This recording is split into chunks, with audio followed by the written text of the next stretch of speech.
Well, hello there. Good night to you all. So, this now will be my review for chapter 551 of Bleach called The Burnt Offerings. So, first I will do some recap and then I will give my opinions and thoughts on this chapter. So, basically, in this chapter, we have three scenarios or three different situations. We have at the beginning the talk between Kyorako, Ashford, and Nanao. And in that part, we learn that Nanao,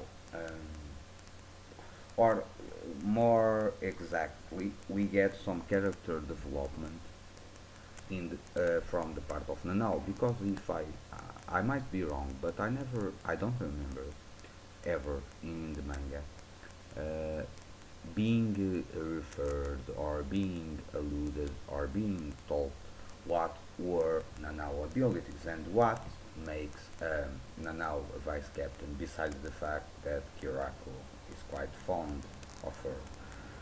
So, and apparently, according to the own words of Nanao in this chapter, she ranks as vice captain because she possesses a lot of knowledge in terms of Kido, and she kind of designs a counter to the Quincy powers, and basically kind of created a barrier to prevent the action of the Quincy powers. And that is quite interesting because even Ashford is kind of surprised by that. And eventually, Ashford asks her if the other captains know about this ability or have some similar ability, and she says that they don't have. And Ashford is very pleased because he says that that was a mistake because she should have shared that knowledge with other captains to prevent them from being one side slaughtered.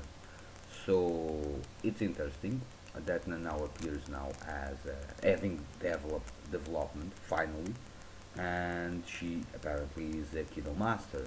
So that's quite interesting, and it was a good story progression or character development to or related with Nanao.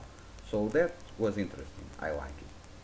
The second part is one of the parts that I dislike.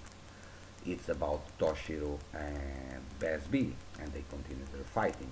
And apparently, we learn that, in fact, the image of Toshiro that was cut down on the last chapter was most likely an ice clone that he planted after putting in practice that mist uh, trying to block the attack of Basby. So okay, that that is interesting because if I remember correctly, the last time Itsugaya used this technique, he needed to be in Bankai's form. So now he is able to use it in Shikai. That's kind of showing us that Toshiro's powers did increase and did mature more. And we also have hints about it. It's not only now when we see in practice swordsmanship, because if I remember correctly, after Aizen, we have one page or in a chapter that Toshiro basically is training, was training his Bankai into a cave or something like that. And I think that was also alluded in the Fullbringer arc that the captains are continuing to practice and to training, and I think it was Rangy in this fight with Jackie that says that all the captains and vice captains of Soul Society continue training and honing their skills for a eventual second battle against Aizen if that time come to pass. So so the question about the training is not only this recent training. They are constantly training since the defeat of Aizen through all the Fullbringer arc and such. So okay, and that kind of could make sense how Toshiro gained the ability to make ice clones or an ice clone in his Shikai with only his Shikai. But on the other hand, we don't see Matsumoto, so what the hell happened to Matsumoto? So this means that stuff happened again off panel, and that is kind of pissing me off.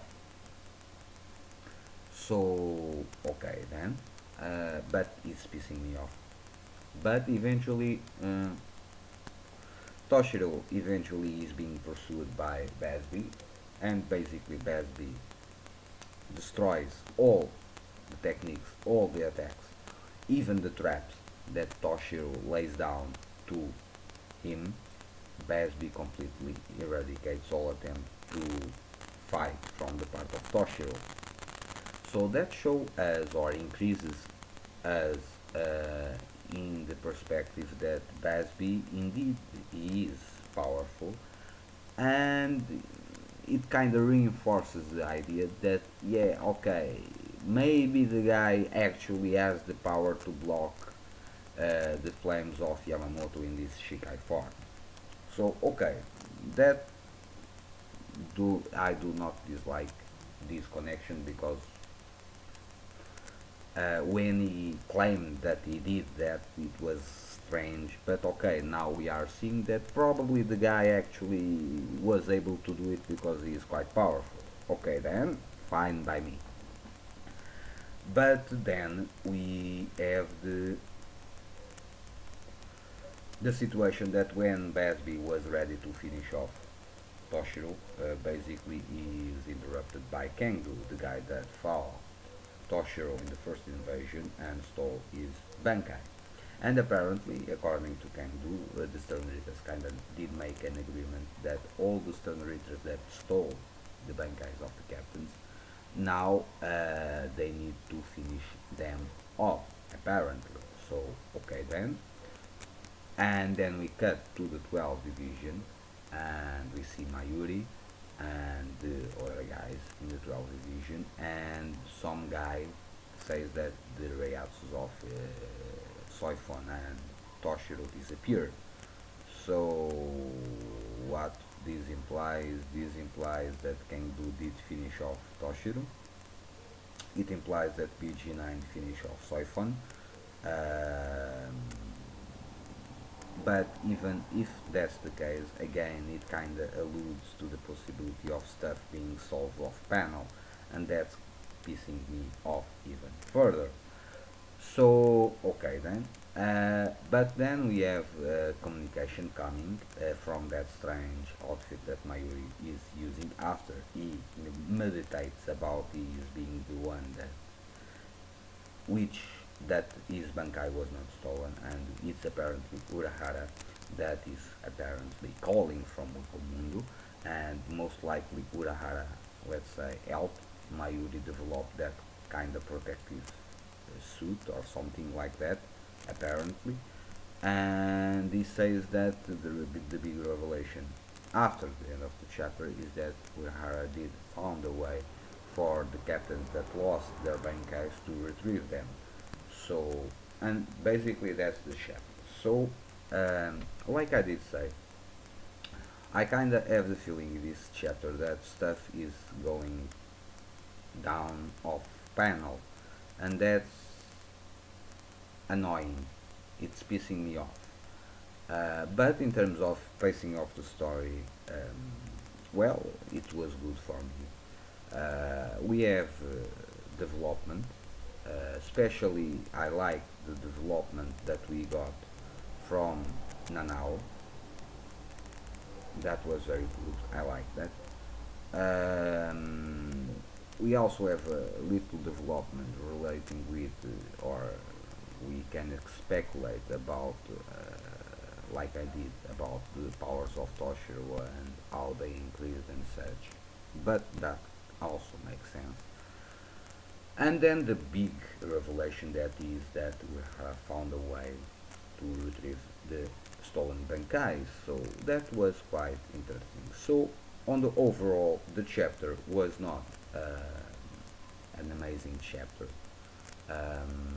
I will not say that it was also a very good chapter. It was a good chapter.